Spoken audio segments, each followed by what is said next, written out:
Então, vamos agora iniciar formalmente esse nosso primeiro diálogo, esse nosso primeiro encontro do grupo de pesquisa e ação em direitos humanos da Defensoria Pública da União. Quero, inicialmente, agradecer enormemente a presença desse nosso grande amigo, o Dr. Rodrigo de Medeiros Silva. Ele é ouvidor-geral da Defensoria Pública do Estado do Rio Grande do Sul, membro da Rede Nacional de Advogadas e Advogados Populares, a RENAP, do Fórum de Justiça, da Associação Brasileira de Justiça pela Democracia, do Instituto de Pesquisa, Direitos e Movimentos Sociais, IPDMS, é doutor em Direito e Sociedade pela UNI-La Salle, mestre em Direitos Humanos pela UNIRITA, especialista em Direito Civil e Direito Processual Civil pelo IDC e graduado em Direito pela Unifor. É um colega, um conterrâneo nordestino que atua lá em terras gaúchas e faz um trabalho brilhante, trabalho que foi reconhecido porque foi renovado, inclusive, o seu mandato como ouvidor, está agora no exercício do segundo mandato lá na ouvidoria, trabalho que tem sido reconhecido tanto no estado do Rio Grande do Sul como nacionalmente. Eu tive a oportunidade de conhecer o Dr. Rodrigo com atuação prática pelo Conselho Nacional de Direitos Humanos, lá no Rio Grande do Sul, tanto na Conferência Estadual, inicial na Conferência Estadual de Direitos Humanos, como posteriormente também em razão daquele desastre, dos crimes ambientais que ocorreram, em razão das fortes chuvas lá no Rio Grande do Sul, também tivemos uma atuação importante e depois fomos, no diálogo, fomos percebendo que existe uma série de encontros, né, ao longo da vida. O doutor Rodrigo foi do movimento estudantil, compartilhou, mais ou menos contemporâneo, eu estou querendo chegar na idade dele, mas mais ou menos contemporâneo, da época do movimento estudantil, e eu acho que tem uma trajetória que é inspiradora e que se alinha diretamente com a ideia geral do nosso grupo de pesquisa, que é um grupo de pesquisa e ação, como eu disse no início, né? Nosso objetivo é, de algum modo, estimular as que pesquisadores e pesquisadoras dos mais diversos ramos do direito pensem os direitos humanos não apenas do ponto de vista teórico, mas especialmente como um mecanismo prático de transformação social. A gente tem aqui, Rodrigo, a ideia de desenvolver 4 eixos nesse grupo de pesquisa. O primeiro eixo é o eixo do acesso à justiça, né, uma reflexão também teórica sobre acesso à justiça, sobre as novas dimensões do acesso à justiça, colocando, inclusive, o tema específico da nossa pesquisa dentro daquela que seria a 5ª dimensão do acesso à justiça. Então, esse é um primeiro aspecto. Um outro eixo é o eixo da teoria crítica dos direitos humanos, especialmente a partir do pensamento de Herrera Flores. E aí depois a gente entra num eixo de funcionamento do sistema interamericano de direitos humanos e mais especificamente no 4º eixo com um estudo sobre a jurisprudência da Corte Interamericana. Então, são 4 eixos de pesquisas que têm um aspecto teórico, sim, mas que tem, sobretudo, um olhar para a prática, um olhar voltado para utilizar esse conhecimento em favor de grupos sociais historicamente vulnerabilizados aqui em Pernambuco, mas não só, também em outros estados. Então, acho que a tua trajetória, né, tanto como advogado popular, antes ainda como estudante e posteriormente agora como ouvidor, acho que se alinham e servem de inspiração para fazer essa ponte entre teoria e prática. Eu acho que a gente não poderia começar esses encontros de outra forma que não fosse efetivamente com alguém que nasce e atua na prática com os movimentos sociais, com essa advocacia popular. Então, fico muito feliz mesmo de teres aceito esse convite e de a gente contar com tua disponibilidade para conversar, dialogar sobre, enfim, a tua atuação, tua trajetória nesses próximos minutos. Então, seja muito bem-vindo aqui à Terrinha, ainda que seja virtualmente, mas seja muito bem-vindo aqui a esse espaço pernambucano que acolhe com muita alegria esse conterrâneo nordestino cearense. Rodrigo, seja muito bem-vindo, tens a palavra, fica muito à vontade. Agradecer também, registrar aqui a presença da professora Flaviane Fernanda Bittencourt Nóbrega. A gente tinha feito essa saudação inicial, mas como começou a gravar agora e outras pessoas vão assistir posteriormente, eu não poderia deixar também de agradecer, dizer que esse grupo de pesquisa é uma parceria da Defensoria Pública da União com a Universidade Federal de Pernambuco, em especial com um grupo de pesquisa coordenado pela professora Flaviane. Então, muito obrigado, Flaviane, também pela tua disponibilidade. E aí eu passo a palavra, então, para o nosso convidado de honra, nosso querido Rodrigo de Medeiros Silva. Conhecido também como Rodrigão, mas aqui eu não vou ser tão informal, vou continuar chamando pelo nome. Rodrigo, obrigado pela presença. Obrigado, doutor André. Na verdade, a satisfação toda é minha de participar desse grupo, né, professora Fabiane, né, agradecer o convite da escola, né, o doutor André é uma das referências dos movimentos sociais das organizações de direitos humanos dentro da Defensoria Pública da União, né, por toda a trajetória que vocês já devem conhecer, né, mas que realmente faz jus ao que foi posto ali na emenda 80 da Constituição, né, na função de expressão do regime democrático, de promover os direitos humanos, é uma grande referência para nós dentro da Defensoria Pública da União. Eu preparei aqui uma apresentação para me nortear para vocês. Eu vou aqui compartilhar. Vocês já devem estar visualizando, se eu não me engano. Sim, consegue ver. Deixa eu ver. Vou botar para outro formato assim mesmo. Fica melhor. E estão enxergando bem ou está pequeno para vocês? Eu Tá, consigo ver então eu bem. pensei. Oi? Eu consigo ver bem. Tá Não bom. está no modo de apresentação, mas eu consigo ler por enquanto. Tá. Porque assim eu consigo ver vocês também. Maravilha.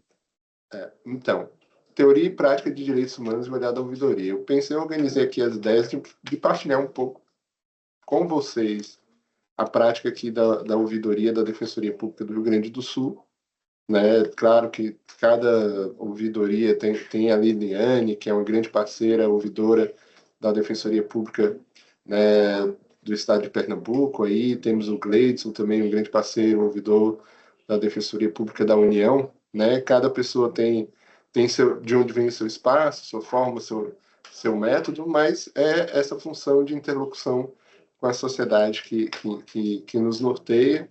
E aí eu queria partilhar um pouco da experiência aqui da ouvidoria do Rio Grande do Sul para a gente começar a discutir sobre assessoria jurídica popular, né, um pouco do histórico, ver o que é que tem a ver esse trabalho da ouvidoria com a assessoria jurídica popular e o que é que tem a ver com as defensorias públicas, né?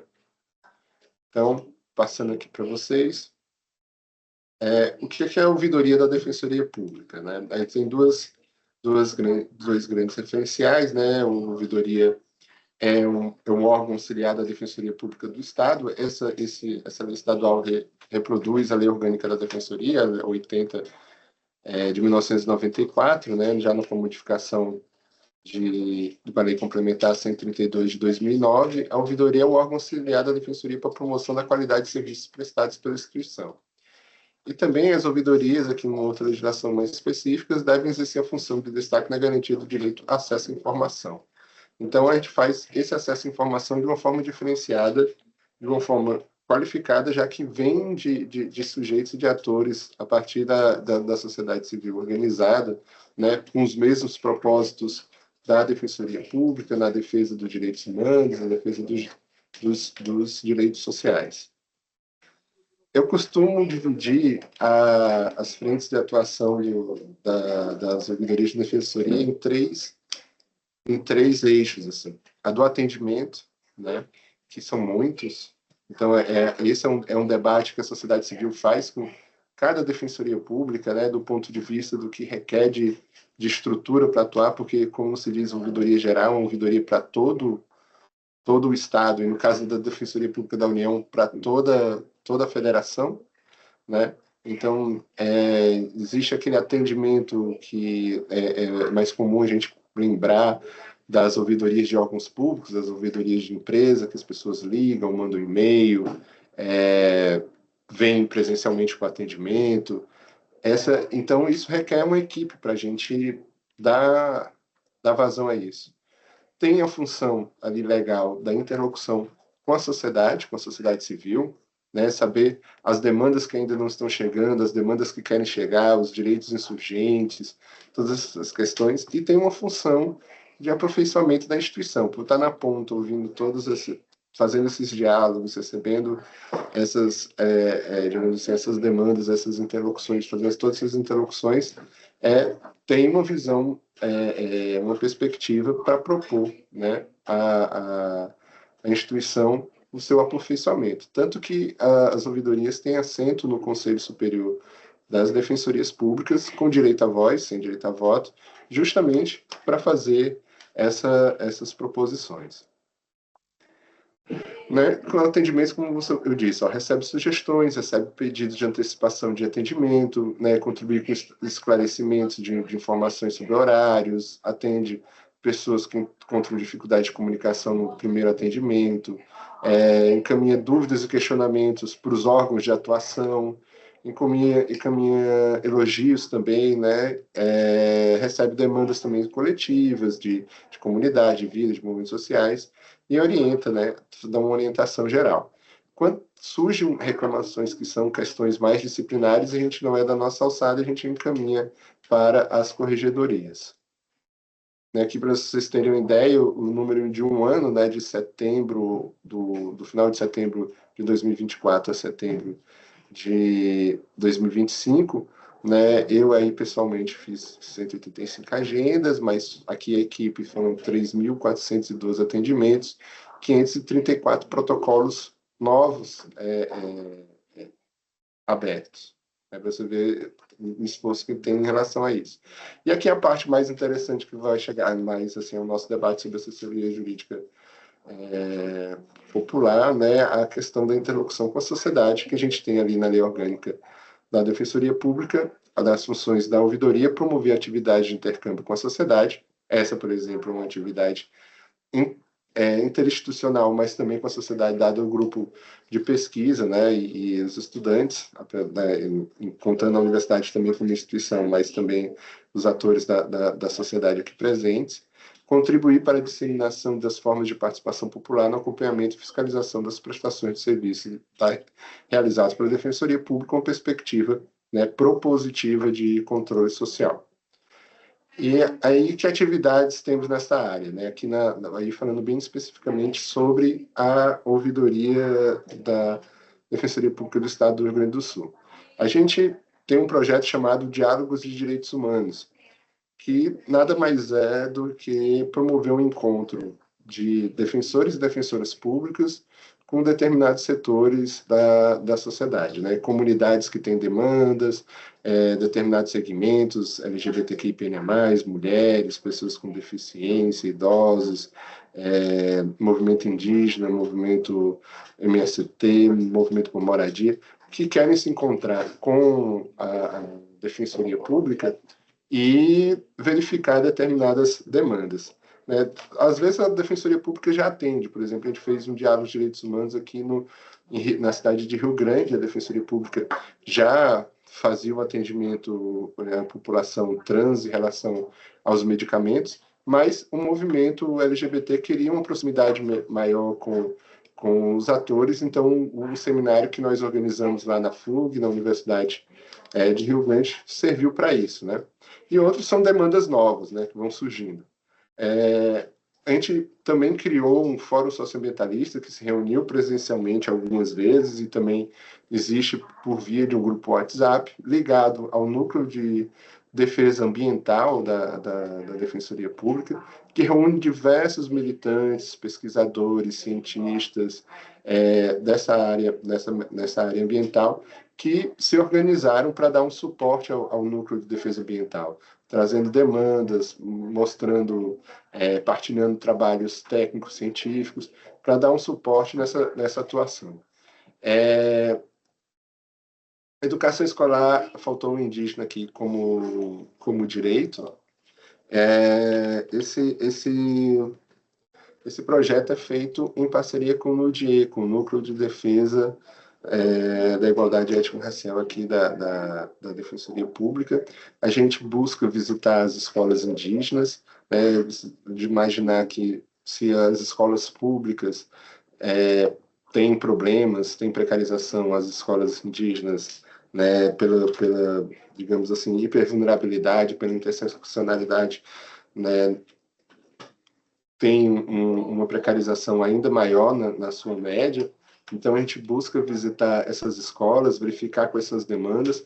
Prioritariamente se faz aí, a partir do núcleo, uma atuação extrajudicial, mas, porventura, também pode acontecer, né, de ter ações judiciais. Isso já aconteceu, por exemplo, não foi pelo núcleo, mas foi com a Defensoria Pública da Ponta, na terra indígena de Ventara, né, na terra que fica no município de Erebango.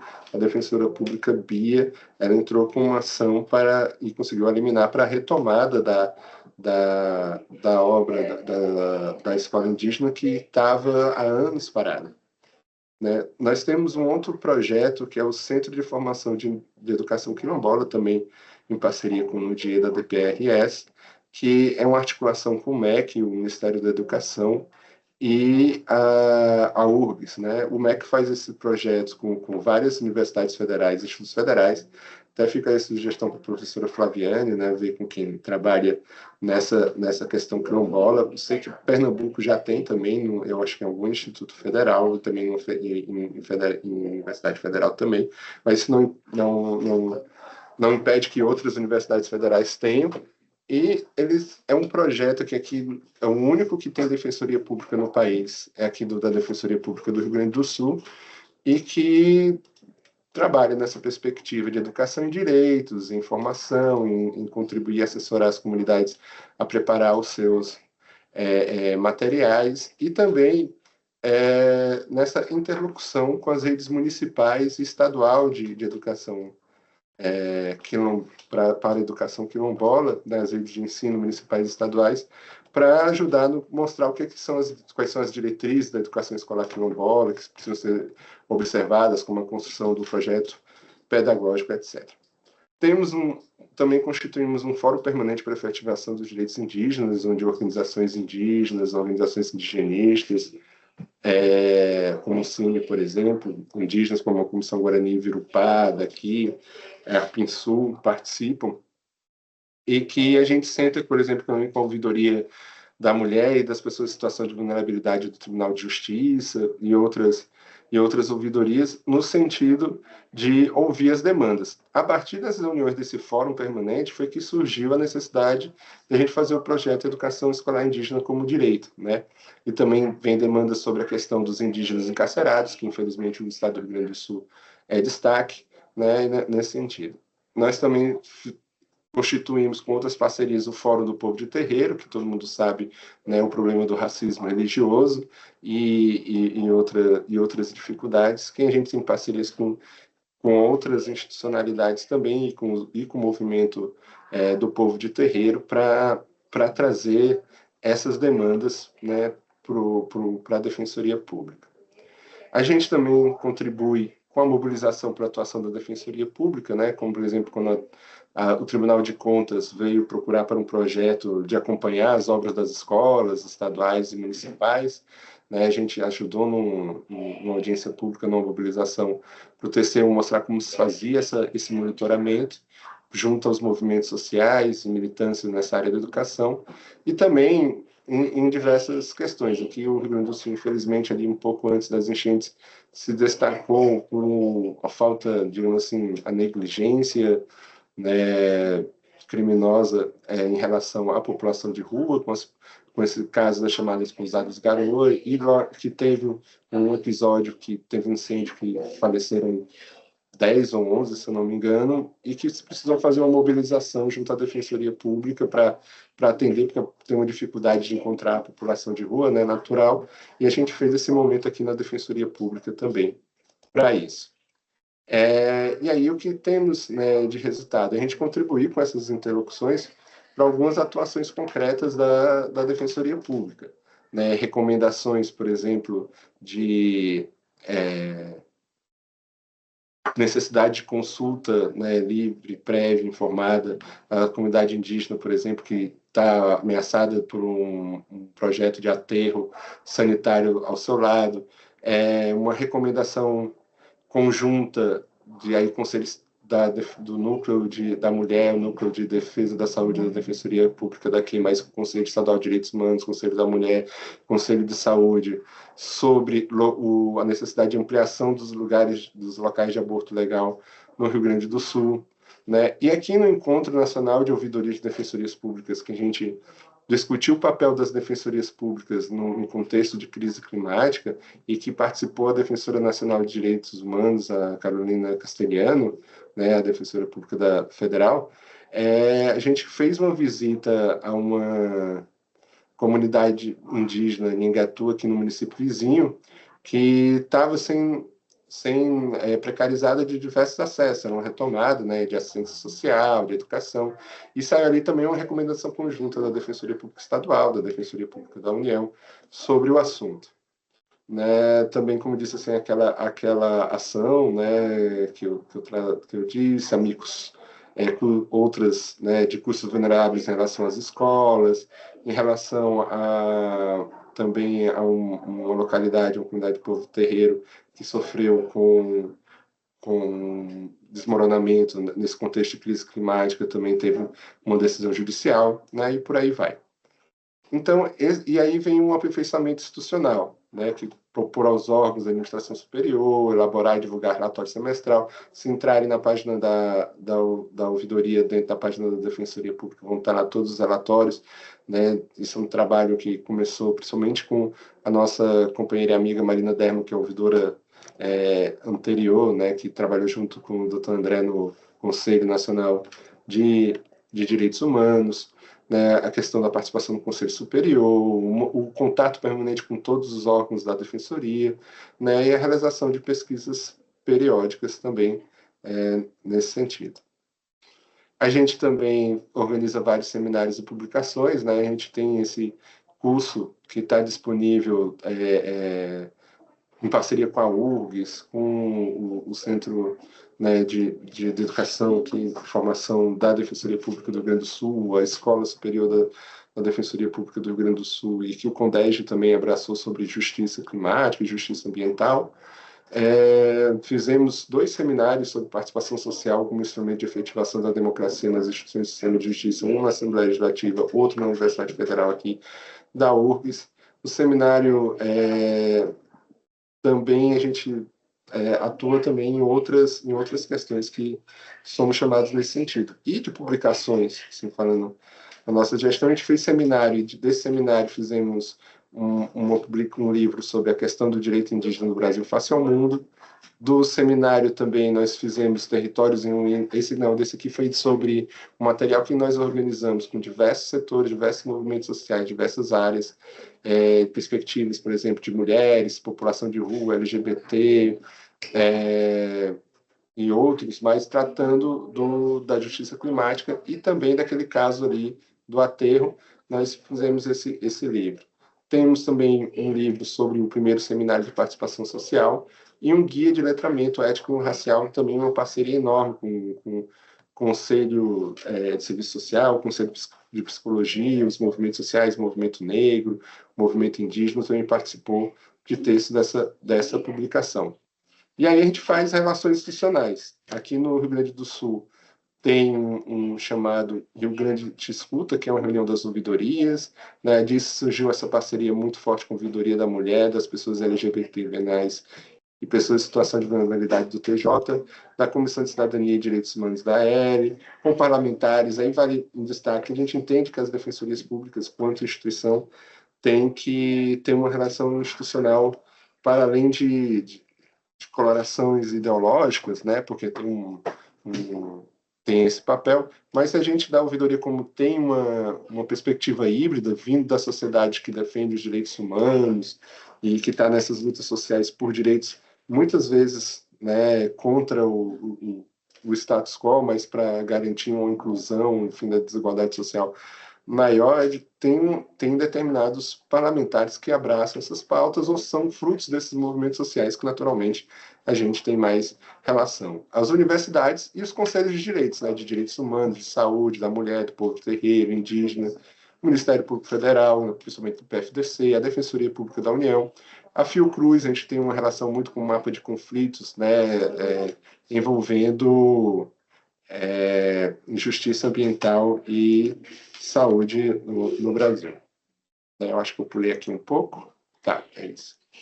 E de onde vem essa dinâmica, né? Aí eu trouxe algumas referências aqui de inspiração, né? Esperança Garcia, que vocês devem já ter, né, conhecimento, né? considerada a primeira advogada, vem uma mulher ali da época do Brasil colônia ainda, né? O Francisco Julião, das Ligas Camponesas, a gente do Nordeste conhece tanto da luta dele, o Luiz Gama, que também fazia essa inspiração de fazer essa interlocução, que é um desafio entre uma sociedade, né, que está à margem, que está criminalizada, que luta por direitos que às vezes até estão postos, mas não são respeitados, e outros que ainda precisam ser, vem de uma atuação híbrida, assim, né? A gente entende determinadas atuações e dificuldades, mas a gente também quer que transformar as institucionalidades para incluir, né, esses sujeitos, incluir esses atores e os direitos dessas pessoas, né, para realmente fazer o que está ali posto no artigo 3º da Constituição,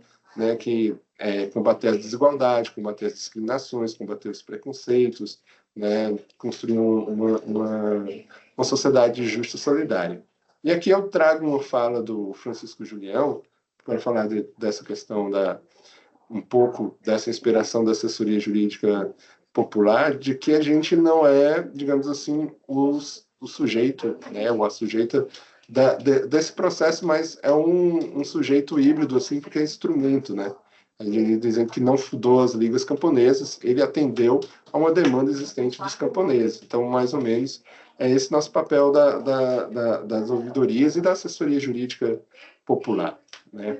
E aqui trazendo para vocês esse surgimento da assessoria jurídica popular, que, da forma como ela está constituída hoje, ela vem desse movimento de redemocratização do Brasil, né? Ela vem justamente dessa crítica àquele status quo e àquela institucionalidade que mantinha violações de uma forma mais clara porque era uma ditadura, e de luta de movimentos sociais, né, insurgentes que vem trazendo. Aí está aqui um pouco, né, das IAJUPs, da RENAP, da ANAP, que é antes, da RENAJU, que é a Rede Nacional, né, das Assessorias Jurídicas Universitárias, e por aí vai. Essa democratização tinha uma falta de normas e direitos insurgentes, direitos que ainda não estavam postos, né, que a gente vê mais isso com a Constituição de 1988, mas a partir dela também outros, assim, a partir do ordenamento infraconstitucional, a gente foi caminhando, né? Então, a advocacia popular surge desse contexto de conflitos, né? Do campo, que ainda não se entendia essa questão. E aí, um exemplo que até ficou muito popularizado e viralizado, né? Eu acho que positivamente, com a participação do professor José Geraldo de Souza Júnior, ali no Congresso Nacional, no CPI, quando foi colocado que ele estava apoiando atos criminosos, ele lembrou a decisão do STJ, que é fruto de uma atuação da assessoria jurídica popular, né, que o ministro Vicente Sinecchiaro entendeu que o movimento popular visando implantar a reforma agrária não caracteriza crime contra o patrimônio, na ocupação, né, para que houvesse a reforma agrária, né? Que isso, na verdade, é uma pressão popular própria do Estado Democrático de Direito, e essa é uma construção que a assessoria jurídica popular faz e que a gente das ouvidorias também procura fazer esse diálogo com as defensorias. E aqui, para dar uma alegoria um pouco, né, disse assim, esse é um caso de uma retomada indígena que em Porto Alegre, Ponta do Arado, fica na zona rural aqui de Porto Alegre, tem um conflito com um grande empreendimento que quer fazer aqueles condomínios de luxo, que tem tudo dentro, shopping, escola, etc. e tal, e que não gosta da vizinhança lá da retomada indígena, que perseguiu de várias formas, inclusive entrando na justiça estadual, depois teve sido deslocado para a justiça federal, mas tiveram seguranças, tiros, cachorros, tiveram tudo, inclusive, impedir que tivesse solidariedade. Depois, numa decisão do TRF4, aqui, né, se normalizou pelo menos a passagem deles, a passagem das parcerias e as passagens de serviços públicos. Aí perguntar por que a ouvidoria, né, do Estado estava nesse momento, porque as equipes de segurança estavam impedindo também o serviço público municipal, por exemplo, de chegar com assistência social, de saúde. E aí um pouco de uns versos que a gente caminhou da aldeia até onde estava a cerca do segurança, né? Então, e o caminho que eles fizeram com cavalos e cachorros para ir lá intimidar a comunidade. A gente foi junto com o Ministério Público Federal, foi junto com a Defensoria Pública da União, né? Então, um pouco dos desfazendo caminhos. As marcas que ficam, sim, deixadas por feitor, por capataz, por gerente. A pessoa que tranquilo bem mente, sermões, orações, mil receitas dadas. Que o entorno nega, não mais sente, se acha mais o dono diferente e não vê a beleza das passadas. E aí, esse é um pouco da minha trajetória também, né? Dessa assessoria jurídica popular, que também é universitária.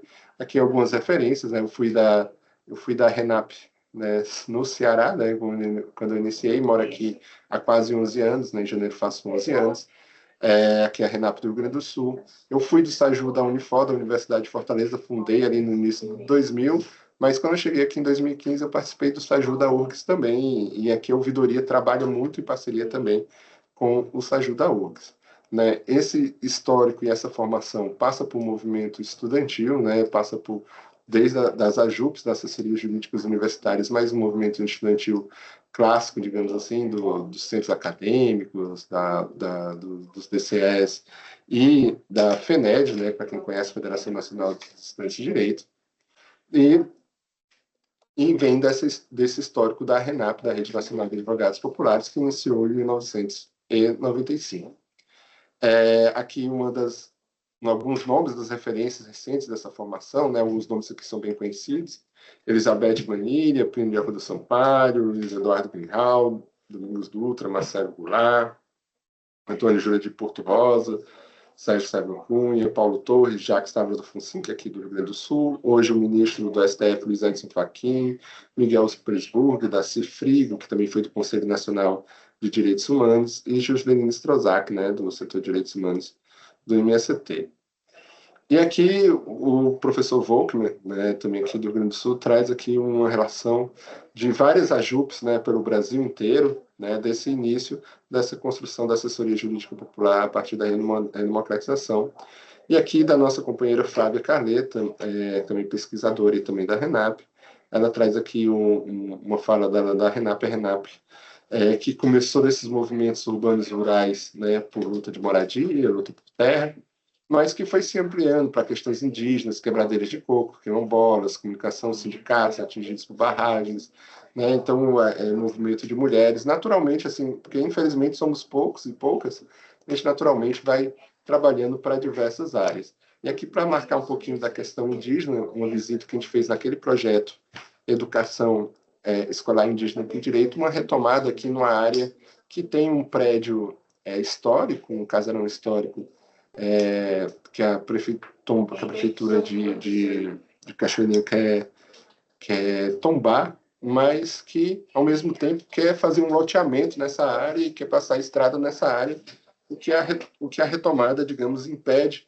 E é uma área que serviu muito para impedir uma catástrofe maior agora, nesse momento de cheias, porque é uma área verde enorme, onde essa retomada está garantindo a manutenção dessa área verde, né, que é a Tecoá, Aldeia Carandati. Disseram que era propriedade privada e que em 2 décadas não existiria, e que ao progresso resistir não podiam, que vida vale menos que casa tombada. A mesma que faço, eles também tombariam. Ah, mas nós não tombaram como queriam, daí a gente ali deles a dar risada. Aqui são uma comunidade, né, Guarani. E aqui, só para ilustrar, causas que a assessoria jurídica popular se envolve. Né, a gente, por exemplo, aqui falando do Rio Grande do Sul, né, inclusive o escritório da companheira Marina Derno, né, a questão da sentença histórica sobre suspender uma usina de carvão, né, para garantir a transição energética.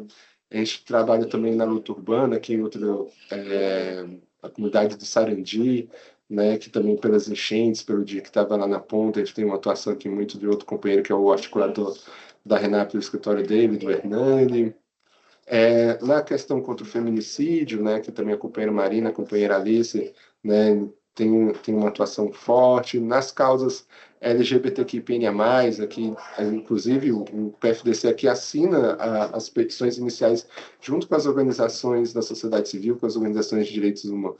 Isso aqui foi em relação àquela propaganda selfie, não sei se vocês lembram do início do governo do Bolsonaro, que ele disse que tinha que tirar a propaganda porque tinham pessoas trans, pessoas negras, pessoas jovens, e que porque agora o governo era de direita, foi uma ação para tentar voltar a propaganda, né, e ter uma reparação a esses setores. Não tivemos êxito, mas assim, a tentativa é válida, né? E a gente vive momentos de tensão aqui, algumas de manifestações, peguei umas fotos, a gente também está nessa frente também. Mas aí o que é que isso tudo a ver tem com defensoria e ouvidoria de defensoria pública, né? Aqui eu vou lembrar de avanços que a defensoria pública teve desde 1988, do ponto de vista, né, tanto de emenda constitucional como de ordenamento infraconstitucional. Primeiro, digamos assim, a questão das ações coletivas, né? Porque isso é muito importante para a sociedade civil. Às vezes a gente fica numa situação que procura o Ministério Público, né? Só uma para ilustrar, e o Ministério Público não atua, e a gente tem a Defensoria Pública para atuar, mas nada impede que atue em conjunto, porque são perspectivas diferentes, né? Um na defesa da lei e outro na defesa dos segmentos vulnerabilizados. Então, muito importante esse avanço para nós, e aí tem tudo a ver com a assessoria jurídica popular, porque a gente vê que a assessoria jurídica popular cuida dessas causas sociais que são, na sua maioria, causas coletivas. Ou então, por exemplo, naqueles casos, principalmente de feminicídio, LGBT, são casos individuais, mas são de repercussão coletiva, porque vai beneficiar toda uma coletividade quando a gente avança em precedentes, avança em julgados, etc. E um outro avanço, né, da emenda constitucional 80, que eu tinha citado ali no início, né, garantindo assim, que a institucionalidade está na defesa da democracia, que está na promoção dos direitos humanos. Então, isso é quando a gente viu ali o histórico da assessoria jurídica popular, que surge justamente desses movimentos de redemocratização que lutam por uma efetivação dos direitos humanos, então mostra muito o link que tem entre a assessoria jurídica popular e defensoria pública a partir desses dois avanços, né, históricos. Aqui também de um colega também da RENAP, lá do Ceará, Cristiano Jorge, ela fez essa tabela no trabalho dela de mestrado, né, mostrando uma assessoria tradicional e uma assessoria inovadora, que era a assessoria jurídica popular, e que tem a ver tanto a gente sabe que a Defensoria Pública tem as duas perspectivas, mas a outra perspectiva também é necessária, né? O atendimento individual, outro coletivo, demandas clássicas, demanda de impacto social, a busca da emancipação, que me concentrar aqui nos novos. Participação, desmistificação, né? Por exemplo, aquela questão das ocupações de terra ali, a decisão do STJ, a explosão de litígios às vezes é positiva, o acesso à justiça mais amplo, a interdisciplinariedade, né? A gente trabalha bem com assistência social, com a psicologia, nesses conflitos territoriais, né? Com a antropologia, com a geografia, né? E com vários outros, uma ética comunitária, né? E uma busca da justiça. E aqui eu queria para mostrar, para enfatizar bem essa relação entre assessoria jurídica popular e ouvidorias de defensoria, eu vou trazer uma atuação minha da época da RENAP, junto à DPU, junto à Defensoria Pública da União, sobre a barragem Figueiredo, ali nos anos 2009, 2010, no Ceará, que era uma barragem que ia ser fechada e inundar toda a área, e tinha várias comunidades que tinham a promessa de terem construído o reassentamento deles, e ia ficar na casa de sem jeito, as pessoas iam ter que sair de qualquer jeito, de uma forma rápida, né? Então, a gente, através da Caritas e de outros movimentos da região lá da Chapada do Apodi, né, nos aproximando da demanda e começamos a acompanhar. Esse quadrado aqui também é tirado do mapa da Fiocruz de conflitos, né, de injustiça ambiental e saúde do Brasil. E aí temos esse artigo, que ele é fruto de uma tese de doutorado, da Roberta, que é assistente social da Defensoria Pública da União, lá do Ceará, né, que ela foi trazer um pouco desse conflito. Eu vou seguir, porque no artigo e na tese dela ela fala sobre a RENAP, né, e a gente vai entender ali o o porquê que tem a ver assessoria jurídica popular e ouvidorias de defensorias. Né? A comunidade da Lapa e as instituições de justiça sentidas de disputa em torno de um direito de uma comunidade tradicional. Né? Aqui ela vai dizer aqui o histórico, ó, que apesar o MPF tinha atuado, tinha feito um termo de ajustamento de conduta, mas não saía disso. Né?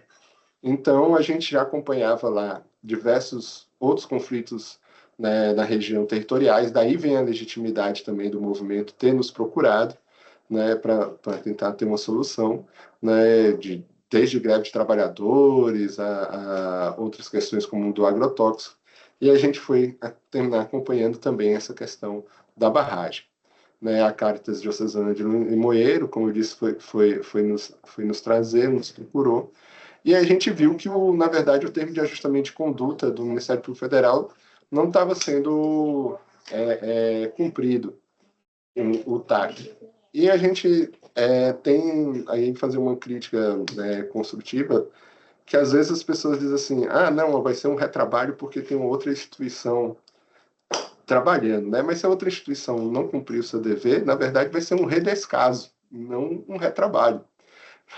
Então, é importante que a que tem competência perceba isso e atue, né? Então, esse foi o caso. E a gente procurou a Defensoria Pública da União, né, que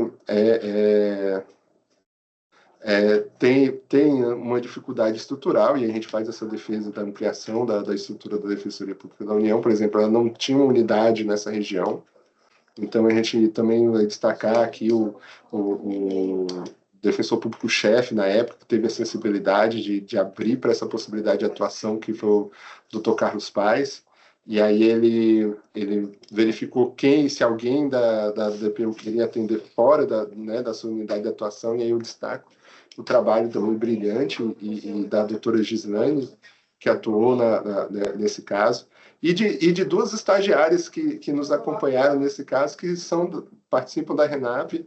Uma agora é defensora pública do Estado de São Paulo, a Diliane, e a outra, Thalita, é professora da Universidade Federal Rural ali de Mossoró, né, que também se destaca nesse acompanhamento dessa questão dos agrotóxicos, trabalharam também nessa questão quando estagiários da DPU.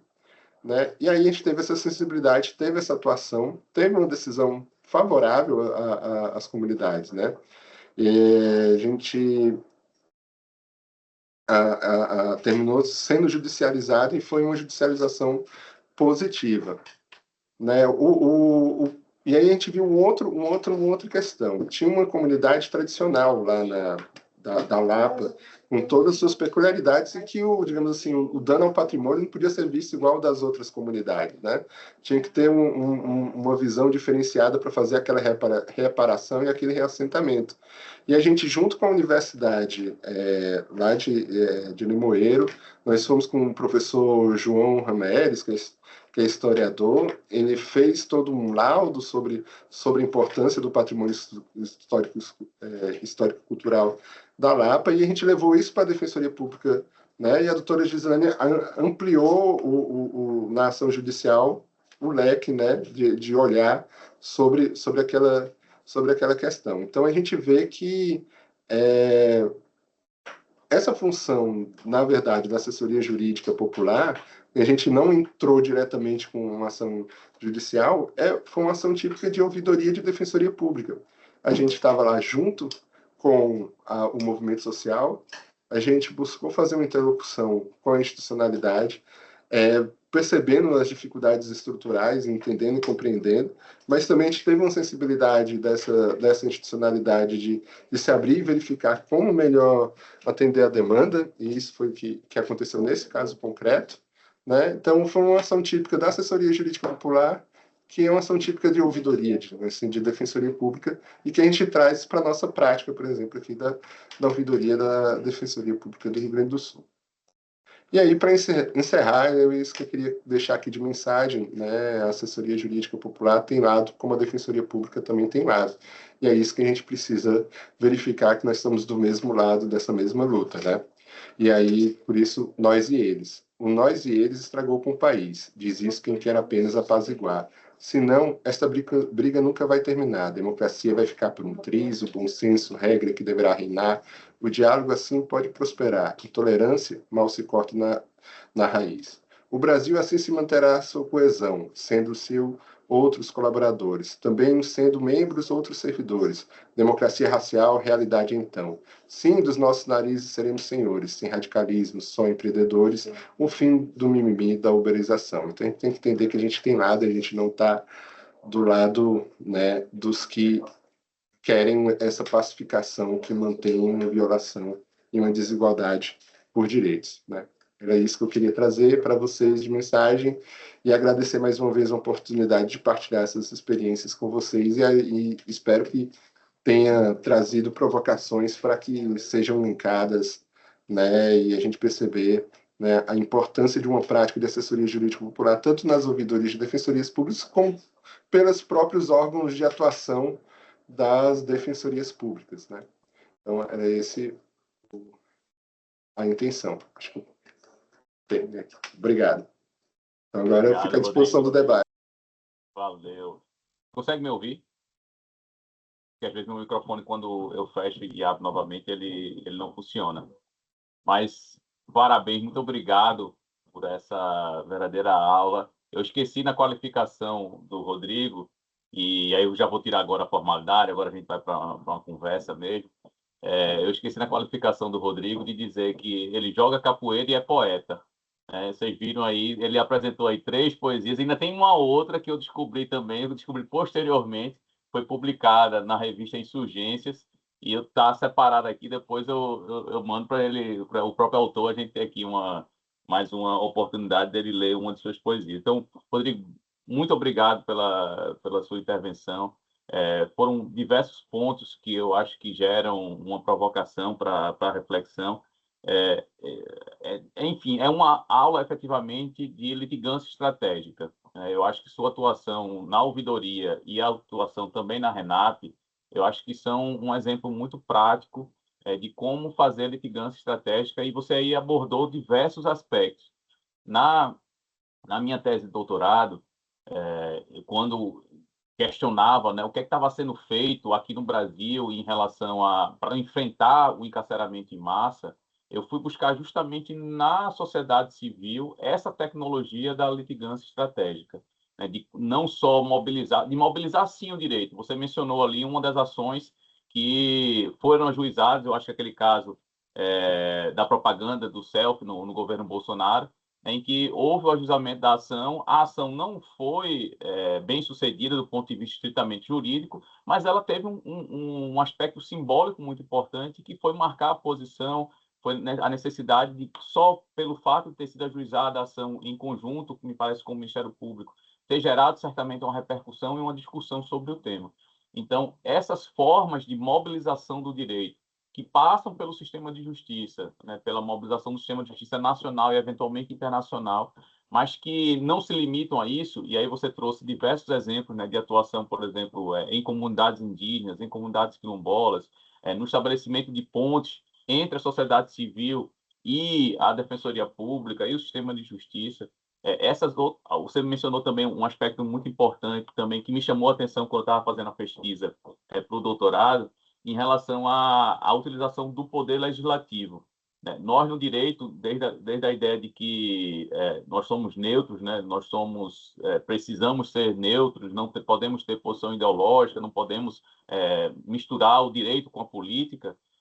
Nós acabamos, em razão dessa formação, tendo quase que, e também do nosso histórico, da realpolitik, digamos assim, do Brasil, a gente acaba gerando um afastamento dos juristas em relação ao direito e do sistema de justiça em relação ao poder legislativo.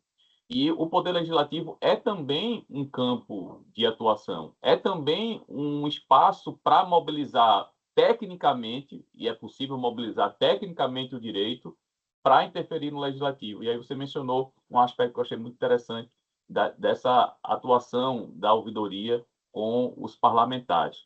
Eu anotei aqui uma série de coisas, mas eu vou Antes de passar a palavra para a professora Flaviane, se quiser fazer alguma intervenção, e também para todos os outros colegas, eu queria só anotar alguns pontos, porque a gente propôs para esse primeiro encontro a leitura de um texto muito simples, um texto bem elementar, mas que introduzia o primeiro eixo da nossa discussão, que é o tema do Global Access to Justice, esse novo projeto que está renovando, digamos assim, aquele projeto de Florença sobre acesso à justiça. E aí o texto era descortinando o acesso à justiça, do Kleber Francisco Alves e do Diogo Esteves, dois colegas defensores. E aí a gente estava tentando fazer um exercício para, digamos assim, categorizar, do ponto de vista dessa teoria, a atuação da ouvidoria, né? Em qual dessas ondas do acesso à justiça a gente poderia colocar, encaixar a ouvidoria. E eu confesso que eu tive alguma dificuldade, né, para fazer isso, porque ela tangencia diversas dessas categorias sociológicas, né? Por exemplo, quando ela garante aquelas pessoas que têm dificuldade de ter acesso não podem pagar um advogado e têm dificuldade de acessar o sistema de justiça, que seria a primeira onda. A ouvidoria ela serve como uma ponte ali na primeira onda, mas ela faz muito mais do que isso, né? Porque não tinha previsão, por exemplo, ouvidoria externa de órgão público em geral já é raro, inclusive no Brasil. E a ouvidoria externa da Defensoria Pública certamente não foi pensada por Mauro Capelletti, né? Não foi algo que Capelletti ou Brian Garth pensaram quando estavam fazendo a pesquisa. Então, não dá, talvez, para colocar a atuação da ouvidoria em nenhuma das três primeiras ondas. E mesmo as outras que vieram posteriormente também me parecem ser insuficientes para lidar com a complexidade que é essa nova figura, digamos assim, da ouvidoria externa das defensorias públicas. Eu li um texto do Kim Economides, que ele falava da quarta onda. Só que a quarta onda, dentro do projeto do Global Access to Justice, está colocada como uma ideia de debate sobre ética e acesso à justiça para advogados, né? Então, é um outro tema. Só que num desses textos do Kim Economides, ele fala da quarta onda também como uma possibilidade de atender demandas não satisfeitas de grupos socialmente e historicamente vulnerabilizados, comunidades rurais, comunidades de agricultores, indígenas, quilombolas, que não estão dentro do espaço urbano.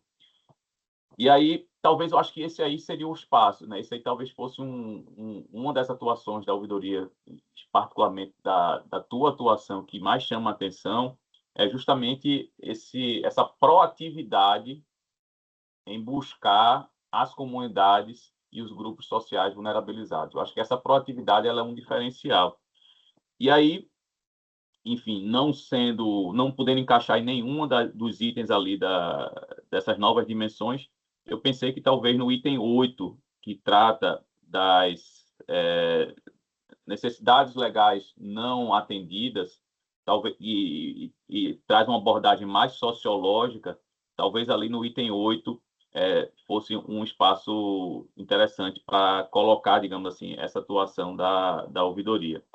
Gostei também, e aí eu encerro, de você ter trazido o tema, né, o conceito de serviços legais inovadores, né? Você mencionou ali a Cristiane Diógenes, falou também da Flávia Carley, que também que é outra pesquisadora importante nesse tema.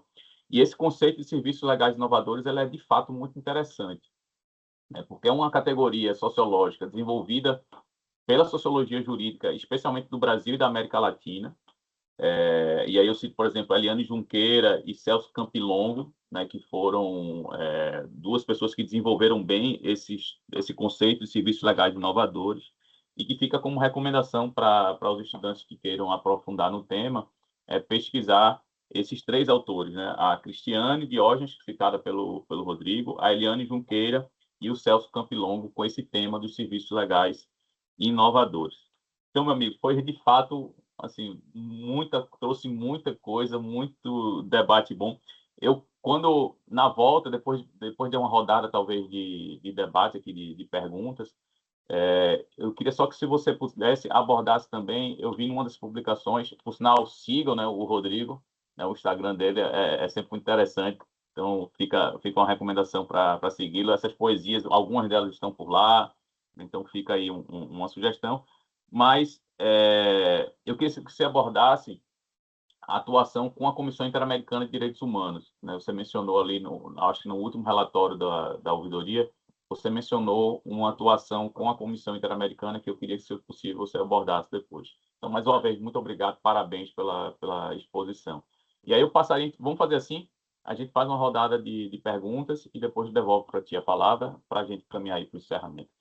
Professora, muito obrigado aí pela presença. Fique à vontade. Eu que agradeço, viu, André? É uma felicidade imensa e também conhecer esse arranjo institucional da Defensoria, mas especialmente da Ouvidoria, é uma riqueza. Parabéns, doutor Rodrigo, aí pela exposição e também pela partilha, né? Porque é muito importante a gente da academia estar acompanhando, entendendo também essa movimentação, esses arranjos interinstitucionais, a forma como eles são construídos.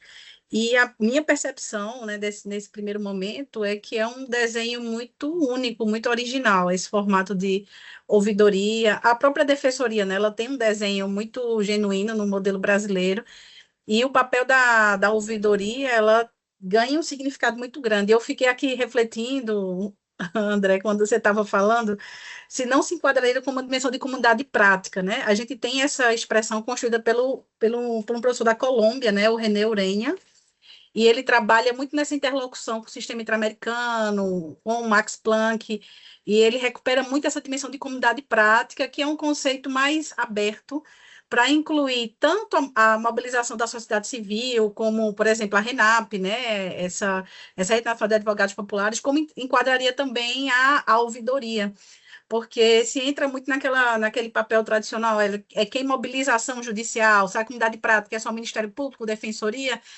a dimensão da ouvidoria entraria nessa comunidade de prática porque está nessa articulação, nessa construção, pelo menos é nessa leitura muito inicial que eu estou ainda tentando compreender esse cenário que vocês trouxeram tão bem, né?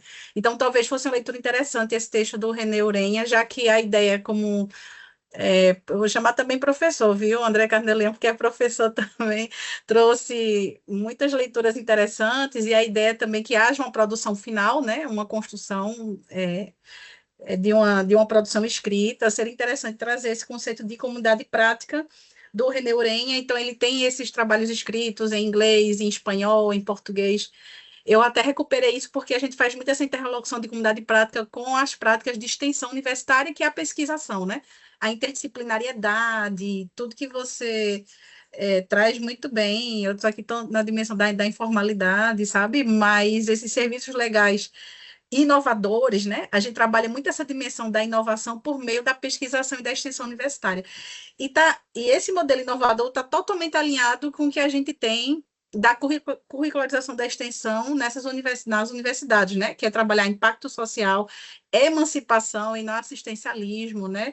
Interdisciplinariedade, essa ética comunitária, né? Direitos humanos, justiça, essa dimensão mais comunal, coletiva, e vou resgatar um pouquinho de Paulo Freire, que foi nosso egresso da Faculdade de Direito, né? E isso está muito dentro da filosofia paulo-freiriana da emancipação, né? De quando ele cria o primeiro serviço de extensão universitária, que foi muito incorporado na América Latina pelas clínicas, né? A gente vê que a defensoria pública não existe para a área civil, né? Em alguns estados na América Latina. Então, por exemplo, no Chile, as universidades públicas e privadas, elas incorporam muito esse método de Paulo Freire, trazendo essa dimensão de prestar serviços legais inovadores com essa perspectiva. Então, só estou colocando sugestões também, talvez, de leitura, para, se houver interesse de alguém quiser se aprofundar, e acho super válida. Fiquei encantada aqui com as iniciativas, né, dos diálogos com direitos humanos, Fórum Socioambiental,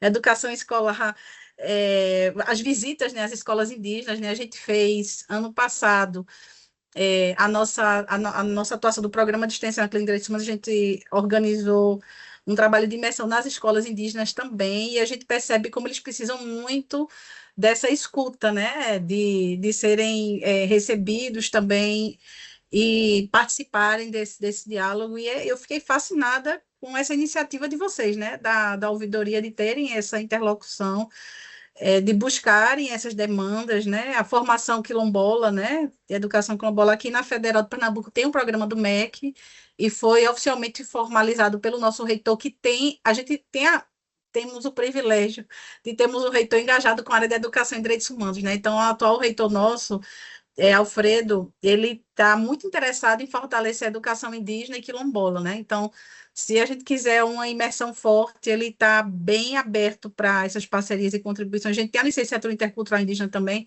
fica no campus de Caruaru, André, no centro do Agreste, né? Em Caruaru, tanto a licenciatura indígena como a quilombola, né? E é fundamental, e ele é super engajado, tanto que tem já essas iniciativas abertas, e fiquei muito feliz, né, de ver também esse fórum permanente. Queria que essas publicações aí fossem partilhadas também, sabe, André? A gente facilitar para circular no grupo com o pessoal, porque vai abrir muitos horizontes, e fiquei muito impressionada com esse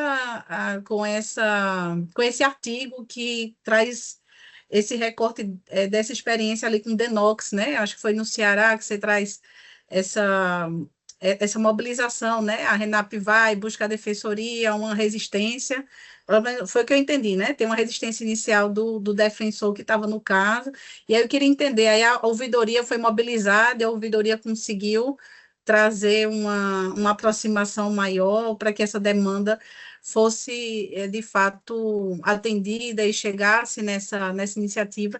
Aí eu queria escutar um pouco mais dessa mobilização da RENAP, né, dessa rede de advogados populares, com a ouvidoria, né, se chega via ouvidoria, já tem essa abertura com a defensoria, que eu acredito que já tem com a defensoria, né, mas como é que a ouvidoria chega para fortalecer ou fazer essa ponte, ou essa interlocução nesses espaços.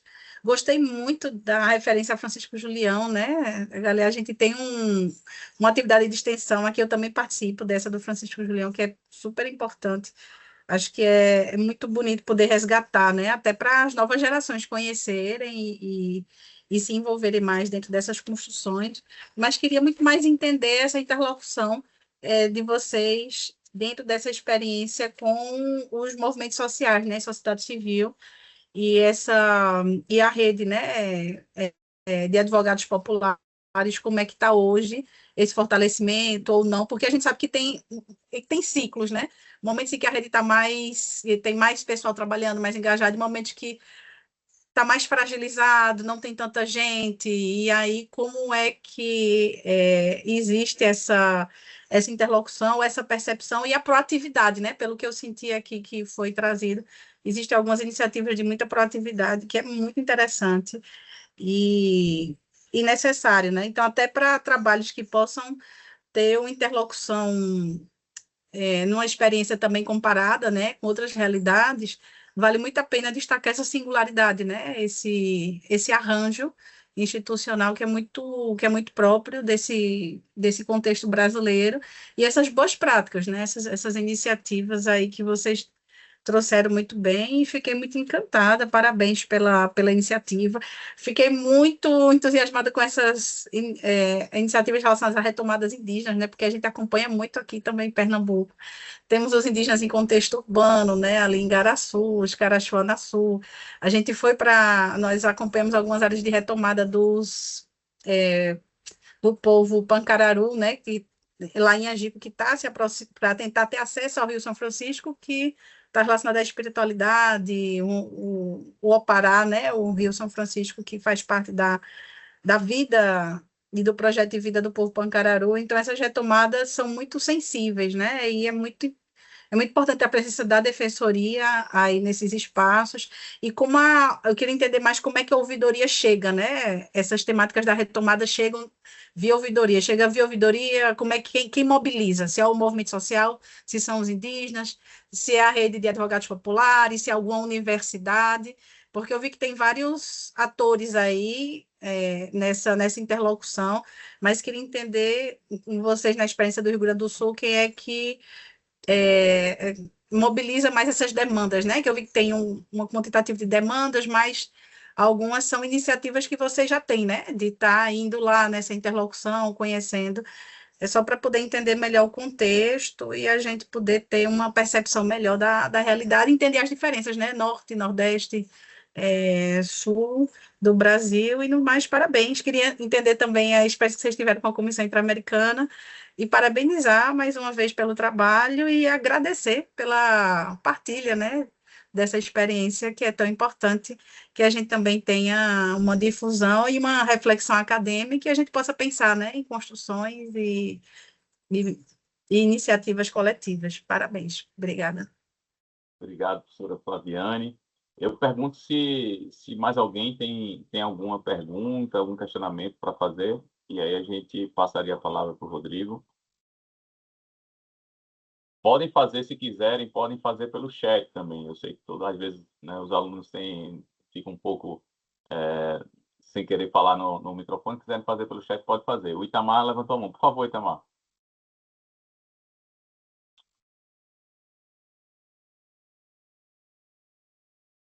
Olá, gente. Vocês me ouvem? Sim, ouve bem. Boa tarde a todas as pessoas. Então, deixa eu só primeiro falar aqui um pouquinho do lugar, né, de onde eu venho. Eu sou Itamar Souza. Hoje eu estou na atual plenária do Conselho Regional de Psicologia. Também componho o Centro de Desenvolvimento e Cidadania, né, que é uma organização aqui do estado de Pernambuco, que tem atuado na perspectiva dos direitos humanos e na política de drogas, né? E eu queria falar isso porque uma das coisas que me motiva a participar aqui da palestra, que queria parabenizar, né, o Rodrigo pelo excelente trabalho apresentado, a gente lá no Centro de Desenvolvimento e Cidadania, a gente está se deparando com a demanda de uma criação de uma ouvidoria, né, institucional, que é algo que a própria literatura não mostra para mim, né, que talvez não conheço todos os caminhos, de ter entendimento de como esse tipo de, de mecanismo pode contribuir no desenvolvimento dos direitos humanos dentro de uma instituição como o CDC, que atua com programas de proteção, que atua com o programa Atitude, por exemplo, né? Então, e de algumas demandas para que a gente possa fazer com que reverbere, né, o trabalho dos direitos humanos a partir da perspectiva. Aí queria voltar para o que o Rodrigo traz, assim, desse trabalho que fala de uma prática, né, e aí também como psicólogo penso muito desse trabalho interinstitucional, né, então quando se fala desse lugar da experiência, né, de ir no território, né, esse lugar ele fala e dá também instrumentalidade para a gente, né. E aí eu fiquei agora muito tomado por esse lugar, né, de pensar formas de reverberar, forma de, por exemplo, através da fala da professora também, de como a gente pode reverberar a partir de, sei lá, projetos de extensões, né, de como a gente pode aproximar movimentos sociais, né, eu acompanho também o Movimento Nacional de Meninos e Meninas de Rua aqui de Pernambuco. E eu fiquei pensando muito mobilizado de uma coisa que tem atravessado a gente a partir da violência de muitos momentos agora recentes, de que não dá para esperar tanto mais, né? Porque aí cada dia de espera é um tanto quanto de pessoas que em vulnerabilização acabam partindo cedo demais, né? Ou tendo suas vidas totalmente prejudicadas. E no mais queria só agradecer, né, pela explanação e pela oportunidade, viu, André, também por ter divulgado o trabalho. Boa tarde. Obrigado, Itamar. Obrigado pela sua participação, pela presença aqui conosco. Maria, aqui no chat, parabenizou a apresentação também, Rodrigo, e também disse que estava curiosa pela atuação lá com a comissão. Então, acho que, sem delongas, a gente te devolve a palavra, para talvez você falar um pouco sobre essa atuação da comissão e também dialogar com a professora Flaviane em relação aos outros questionamentos que ela fez. E aí, já são 15h15, a ideia é a gente ter um teto aí, no máximo, até 16 horas, só para a gente ter uma dimensão do tempo. Rodrigo, mais uma vez, obrigado, meu amigo, pela participação. Eu que agradeço também as contribuições agora para o debate. Fazendo esse diálogo em relação às ondas e às dimensões, eu fiquei pensando em fazer digamos assim, uma interlocução com o que eu coloquei ali no início da, da apresentação, que as ouvidorias têm três frentes de atuação, né? O atendimento, a interlocução com a sociedade e as propostas de aperfeiçoamento institucional. Então, vai ter ondas que vai se comunicar mais com a parte do atendimento e tem outras que, né, com aquela segunda perspectiva da quarta onda que colocaste, né? Então, acho que essas... Então, há uma transversalidade, eu acho, né, bem clara. Eu trazendo uma brincadeira que eu faço em outra esfera da atuação político-social, que é a partidária, que eu não sou filiado a nenhum partido, né? Mas já fui. Aí eu brinco, o pessoal sempre pergunta disso, eu sou tribalista, não sou de ninguém, sou de todo mundo, né? Então, mais ou menos assim, vai estar em todas as ondas aí, né? A ouvidoria pode dizer. Mas a ouvidoria, ela é uma espécie também de ombudsman, né? Mas não é aquele ombudsman clássico ali, pensado na Europa Ocidental, né? Porque tem os elementos aqui dos movimentos populares do Brasil, da América Latina, que bem colocam. Eu coloquei ali a Cristiane Diógenes, a Flávia Carlet, eu vi que o André colocou também um artigo da Maria Solara, do Emiliano, sobre 30 anos da Renap aqui no chat, né? Eu queria também deixar aí de sugestão para quem quiser se aprofundar mais nessa questão de assessoria jurídica popular, a pesquisadora Priscila Joca e também o Luiz Otávio Ribas, né? Que eles pesquisam também muito sobre esse assunto. Eu vou deixar a Comissão Interamericana por último para falar melhor dela, mas indo aqui ao que a professora Flaviane colocou, né? Eu queria fazer já, então, um convite, assim, aproveitar que convidar o André, e se a professora Flaviane também quiser participar, vai ser uma honra e satisfação. A gente vai fazer aqui a ouvidoria da Defensoria Pública do Rio Grande do Sul no próximo ano, 15 anos.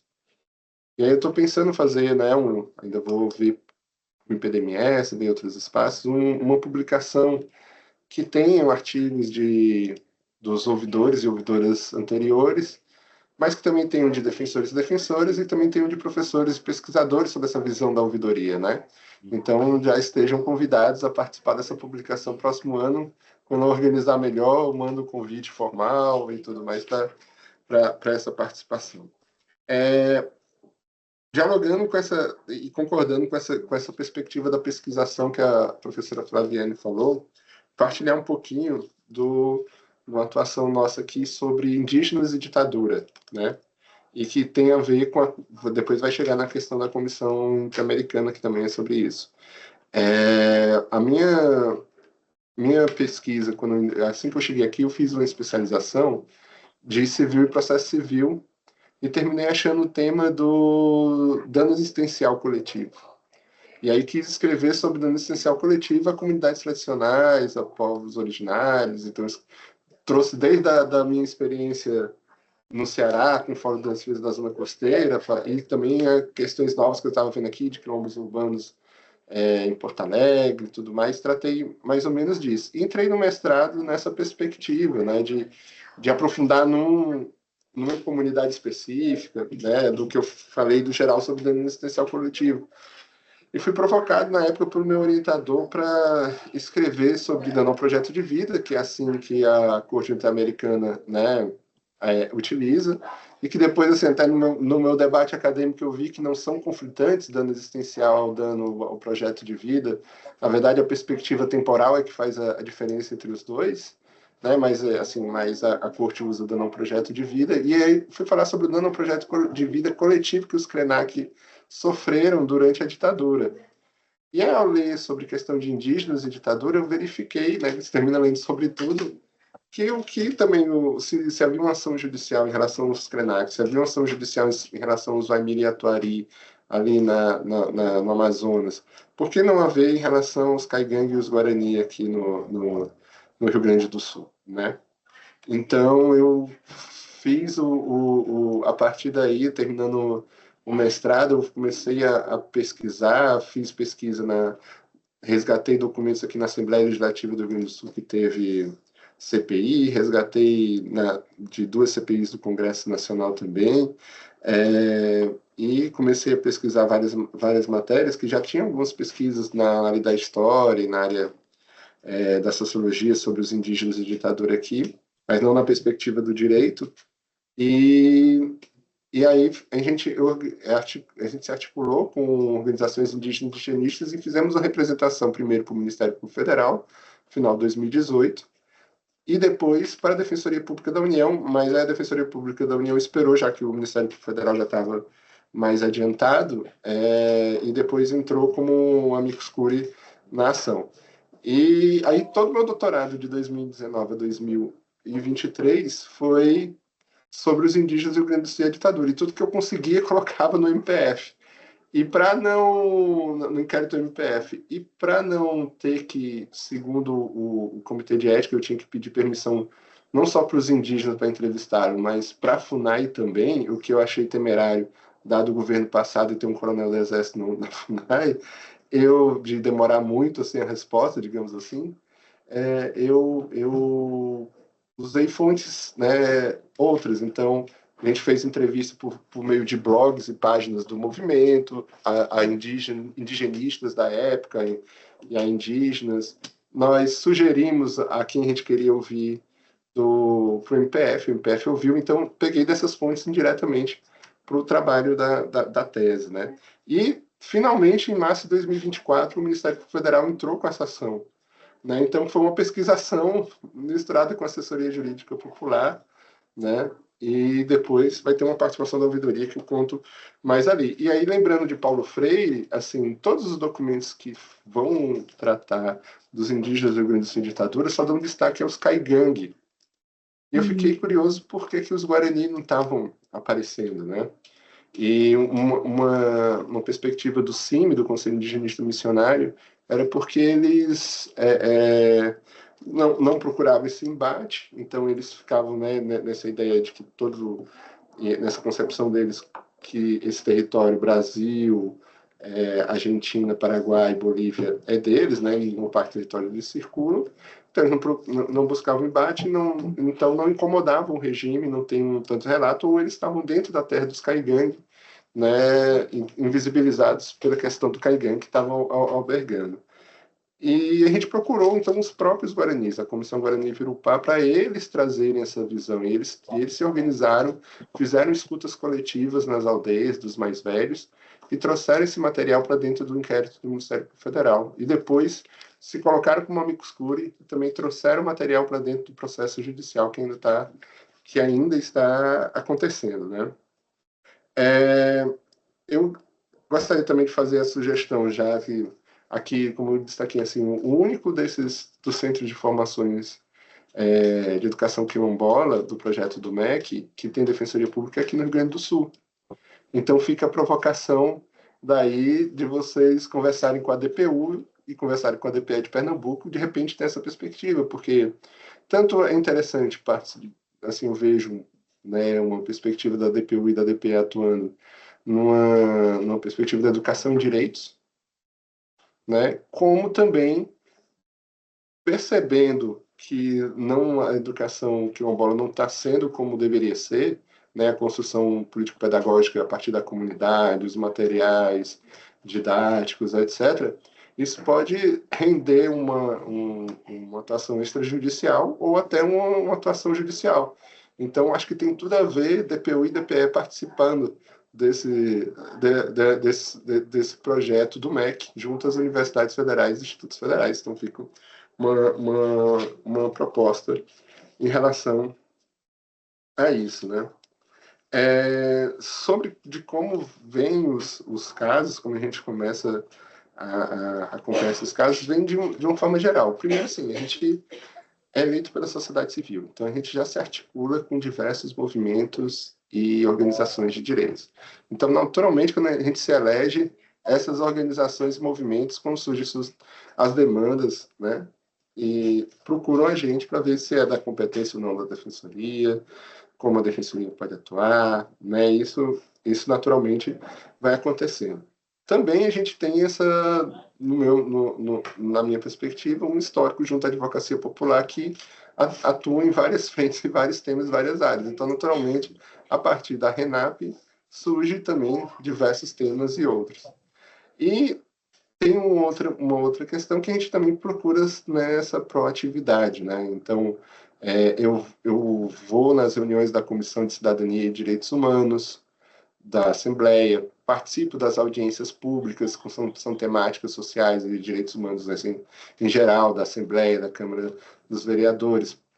Eu vou nas reuniões do Conselhos Estaduais de Direitos Humanos e outras reuniões de outros conselhos, né, mas muito mais do Conselho Estadual de Direitos Humanos. Eu procuro ir também ter essa relação direta com os principais movimentos e organizações, também vou para esses espaços dele, então, naturalmente, vão surgindo as demandas daí. E aí, dialogando com o Itamar, que falando da psicologia, né, também essa relação termina surgindo com o CRES, com o Conselho Regional de Serviço Social, e com o CRP, que são outras fontes, né, a partir do seu olhar, né, também para essa atuação. E aí uma questão que colocar, assim, por isso é a importância de uma estruturação dessas ouvidorias para atender tudo isso, tanto do ponto de vista de equipe, de atendimento, como para fazer todas essas interlocuções. E um debate que a gente está puxando aqui, e já existe em algumas outras defensorias, que seria de um conselho consultivo formalizado da ouvidoria da defensoria, porque seria um conselho de participação social da instituição a partir do órgão que tem o dever de fazer a interlocução, né? Então, uma coerência, porque por mais que a pessoa seja mais articulada, né, ela não vai conseguir ter a profundidade e o olhar sobre todas as matérias, sobre todos os temas que chegam às defensorias públicas. Então, um conselho assim que tragam essa riqueza de olhar sempre é importante. E aí também realiza, assim, para a gente ir digamos assim, para o debate mais juridiquês, realiza a Lei de Usuário de Serviço Público, né? Que determina que todos os espaços do poder público tenham o Conselho de Usuários. Então, nós teríamos um Conselho de Usuários qualificado aqui, a partir junto às ouvidorias, né? É uma inovação dentro do sistema de justiça, como a ouvidoria externa né? Mas eu acho que deixa mais rico o espaço, né? A ouvidoria de São Paulo, por exemplo, tem um conselho consultivo. A ouvidoria da Bahia, a Defensoria Pública da Bahia também tem um conselho consultivo, né? E é uma possibilidade, eu deixo aí para a reflexão. E sobre a Comissão Interamericana de Direitos Humanos, surgiu, conversando com as organizações indígenas e indigenistas, essa janela das audiências temáticas da Comissão Interamericana de Direitos Humanos. Então, a gente fez toda uma articulação, desde organizações, não só aqui do Rio Grande do Sul, mas de outros estados, inclusive, que já tinham experiência com a Comissão Interamericana, como a questão da Justiça Global, a OPAN, do Justiça Global do Rio, a OPAN do Mato Grosso, da Amazônia Legal, mas a gente fez com parlamentares, não só do Rio Grande do Sul, mas também de fora, né? A Comissão de Cidadania e Direitos Humanos aqui assinou. Então, foi um pool de entidades e organizações e autoridades que assinaram essa nossa solicitação para discutir sobre os indígenas da ditadura. Claro, a gente, aqui na nossa perspectiva, queria levar a questão dos indígenas do Rio Grande do Sul.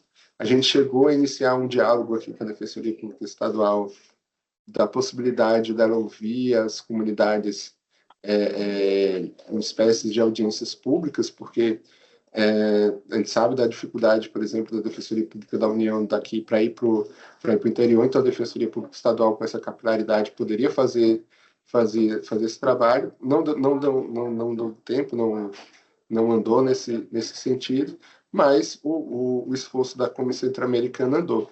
E aí coincidiu que a PIB, também com uma articulação muito grande, também fez o mesmo pedido. E a DPU, também, de São Paulo, tinha feito um pedido não sobre a questão indígena e ditadura, mas tinha feito um pedido sobre a questão dos nomes das ruas, das praças, que tem as referências da ditadura. E aí a Comissão Interamericana juntou tudo numa audiência só sobre Memória, Verdade e Justiça e o Brasil, que já fazia mais de 10 anos que não tinha uma audiência temática sobre isso, né? Então, claro, nessa audiência temática, a questão do marco temporal foi debatido fortemente, que não poderia acontecer. E a gente aqui, na minha fala, né, porque não sei se vocês conhecem como é que é a dinâmica, são 20 minutos para dividir entre muita gente, então eu tenho que falar meio telegraficamente. Da minha fala, eu destaquei o que aconteceu aqui com os indígenas no Rio Grande do Sul e os pedidos né, que estava ali na ação judicial, que seria importante do ponto de vista de uma perspectiva de reparação para os indígenas do Rio Grande do Sul, como o Penegate, né, como as demarcações de terra, como, né, o fim de termos de ajustamento de condutas que só chancelam violações, como, por exemplo, do projeto do arrendamento das terras indígenas para soja, né? O projeto soja é um projeto da ditadura, que causa conflito dentro dos territórios indígenas. Então, foi um momento muito, muito, muito rico, né, dessas audiências, e que levou a Comissão Interamericana a estar aí nesse processo de cobrança do Estado brasileiro das várias questões que foram colocadas. Deixa eu ver se eu esqueci de falar alguma coisa, mas eu tenho a impressão que eu acho que eu respondi tudo. Muito obrigado, Rodrigo, por ter compartilhado. Essa atuação da comissão realmente chama a atenção em especial aqui do grupo, porque, como eu te disse no início, um dos eixos da nossa de pesquisa é justamente essa quinta dimensão, que seria o acesso à justiça na perspectiva de um sistema internacional de proteção de direitos humanos, mas especificamente do sistema interamericano de direitos humanos. Professora Flaviane, por favor. Rapidinho, André, porque quando o Rodrigo começou a falar, é impressionante, né, como as conexões vão surgindo. Quando o Rodrigo falou da experiência dele também, da produção, que teve impacto, né, acho que foi do mestrado e do doutorado em relação aos indígenas na ditadura, e essas iniciativas que foram encaminhadas, né, o MPF entra com ação em 2024, eu não posso deixar de falar da atuação que a gente teve no Amicus Curiae, no caso Colin Leite e Denise Crispim, que foi objeto de deliberação da Corte Interamericana. A sentença definitiva saiu semana passada, houve a comunicação do Estado brasileiro, e nesse caso nós contribuímos com o Amicus Curiae sobre o dano transgeracional causado pela ditadura para as comunidades indígenas. Coincidentemente, esse tema, mas veja, não era o tema central do caso. O caso fala sobre justiça de transição e a questão de gênero, mas a gente trouxe muito a voz das mulheres indígenas, né? Então, Maíra Pancararu, que foi estudante da Faculdade de Direito, ela participou da Comissão da Verdade, então ela trouxe muito esse relato.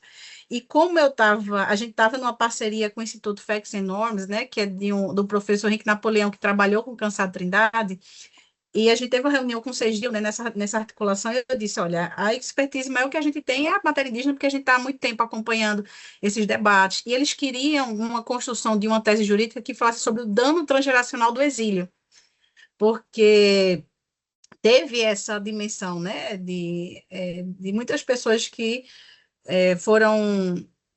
enfrentaram essa violência, famílias, filhos da ditadura, né, que tiveram que sair do Brasil e perderam essa identidade brasileira, percebe? Então, a filha da Denise Crispim e do Colin Leite, viveu fora do Brasil e perdeu um pouco essa ideia brasileira. E eu perguntei, eu vou trazer a dimensão dos indígenas, desse dano transgeracional, porque muitos deles foram exilados dentro do Brasil, né? Foram forçados a sair do território e gerou um dano transgeracional para gerações futuras, né? Até desse vínculo de identidade e tudo mais. E um dos colegas professores do grupo, né, ele disse, professor, eu vou dizer, olha, eu sou filho de, meu pai era juremeiro, né? Da Jurema Sagrada e tudo, e eu não consegui continuar porque a gente teve essa perda, né? Enfrentou esse dano transgeracional, né? Então, assim, de certa forma, a gente trouxe esse debate e eu fiquei muitíssimo interessada nessa produção, nesse desdobramento dessa audiência, né? Porque a gente usou isso como uma analogia para poder falar sobre o dano transgeracional ao exílio, do exílio, mas a gente trouxe o quê? A pauta indígena para poder construir essa argumentação no caso da Denise Crispim, sabe? E o pessoal, na época, na deliberação, disse, não, professora, vai em frente, porque pode ser uma estratégia interessante. Como vocês são amigos curtos, tem muito mais liberdade, né, para falar e construir as teses e as argumentações jurídicas. Então, ficou uma contribuição interessante. Inclusive, posso partilhar com vocês esse material, porque a gente já tem condição, já está decisão publicada, né? Eu vou ver se sai em formato de alguma. A gente ia tentar pela editora da universidade, mas por prazo de final do ano a gente vai ver se sai na revista acadêmica ou em algum outro espaço, mas já é acessível, é público, porque seria interessante a gente poder fazer essas pontes com o que vocês já têm aí, né? Com a sua tese, com a sua dissertação, com esses debates das audiências temáticas, né? O que é que foi aprofundado, o que é que houve de desdobramento em relação. Eu achei muito interessante essa dimensão dos Guarani, né? Em relação aos Caigangue. Eu estive na Alemanha no início do ano e a Deutsche Welle, né, que é uma TV alemã, produziu uma reportagem sobre os Caigangue, mostrando como a colonização alemã ela foi prejudicial, como também eles fazendo a meia-culpa, né, eles reconhecendo os benefícios que eles tiveram receberam terras do Estado brasileiro, mas também havia muito confronto com os caigangue, como isso trouxe um dano muito forte para os indígenas dessa região do Brasil. Então, eu fiquei muito surpresa, porque eu não imaginava que eles iam fazer uma reportagem e contrataram um repórter brasileiro, né, que foi lá em campo, entrevistou os lados e produziu. Então, eu fiquei muito curiosa de entender, né, porque eu não conheço o contexto indígena do sul do Brasil e queria muito ter acesso a esses materiais, esses debates que aconteceram aí nessa audiência temática da Comissão Interamericana. E aí é interessantíssimo, né? Porque a gente faz a conexão com o que a corte enfrentou agora, né? Novamente, justiça e transição, não diretamente a pauta indígena, mas a gente usou essa temática para poder sensibilizar sobre o dano transgeracional ao exílio, mas pensando também nos indígenas que ficaram exilados no Brasil, que foram forçados a sair do seu território durante a ditadura, né? Então, a perda de identidade ao longo das gerações seguintes e os desafios que eles têm de retomar, né, de resgatar. Então, eu queria partilhar isso com vocês e conhecer mais esse material, Rodrigo. Eu fiquei encantada. Isso eu não imaginava que hoje eu ia ter a oportunidade de aprender tanto e conhecer essa iniciativa de vocês no Sul, mas o que a gente puder estar fazendo de ponte, partilha, até porque, como esse tema está latente, né? Como você disse, existe essa ação no MPF, eu acho que o que a gente puder partilhar, material que já foi produzido, ou que pode ser depois reaproveitado, né? Fiquem à vontade aí para poder reutilizar e a gente também retroalimentar esse processo, né? Que a gente começou também com esse caso, que já tem decisão da corte, mas que tem mais desdobramentos, porque essa pauta ainda precisa ser enfrentada, e orientando os que vão defender agora também, com essa temática, né? Agora a gente tem um pesquisador de doutorado que está trabalhando sobre isso, e no mais, agradecer a essas contribuições que você vem trazendo aqui, que partilhou, e que coincidência que são temas que convergem. Mas queria muito acessar esse material que vocês desenvolveram, né? Inclusive a sua produção acadêmica, tese aí para partilhar, se já estiver disponível, para a gente poder também referenciar e multiplicar, né? No ambiente acadêmico, a gente poder ter mais acesso. Porque eu não sei como é que a equipe utilizou. Talvez eles tenham até, eu não sei qual foi o ano, por isso que eu queria saber qual foi o ano da audiência temática, para saber se a gente acabou referenciando ou não. Porque se a gente não referenciou, eu faço questão de fazer referência, porque é importante, porque do ponto de vista temático, tem total conexão, né?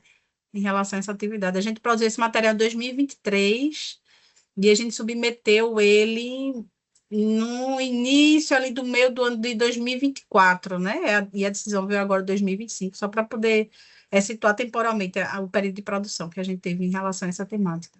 Aí a professora Antonella também participou nessa construção, só para poder registrar. Que bacana. Excelente, eu acho que a tarde foi uma tarde realmente muito produtiva, né? Eu acho que uma tarde de aprendizado para todos e todas nós, né? Agradecer muito ao Rodrigo, por toda a partilha, pelo compartilhamento das informações. A gente fica aqui com alguns encaminhamentos, Rodrigo, já nessa ponte, né? De lado em uma via de mão dupla, né? A gente tem aí o pedido da professora Flaviane em relação às publicações da própria ouvidoria, aquelas que você apresentou, né? Algumas que foram resultados dos seminários, aquelas que você mencionou. A tua tese, se possível, se tu puderes encaminhar. Essa solicitação, o pedido mesmo, né? O pedido que vocês fizeram de solicitação de audiência à comissão, eu acho que seria interessante aqui para o grupo também, para a gente ter um olhar prático de como foi feito.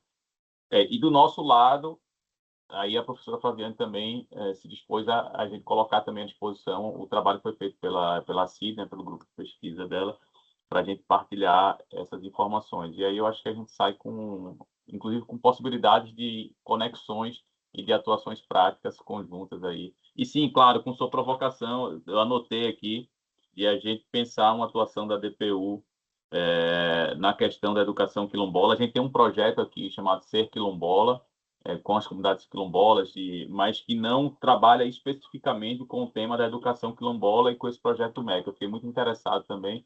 Também vou pedir para a gente dialogar aí sobre o modelo, mais ou menos como vocês fizeram, para a gente tentar incorporar aqui também em Pernambuco.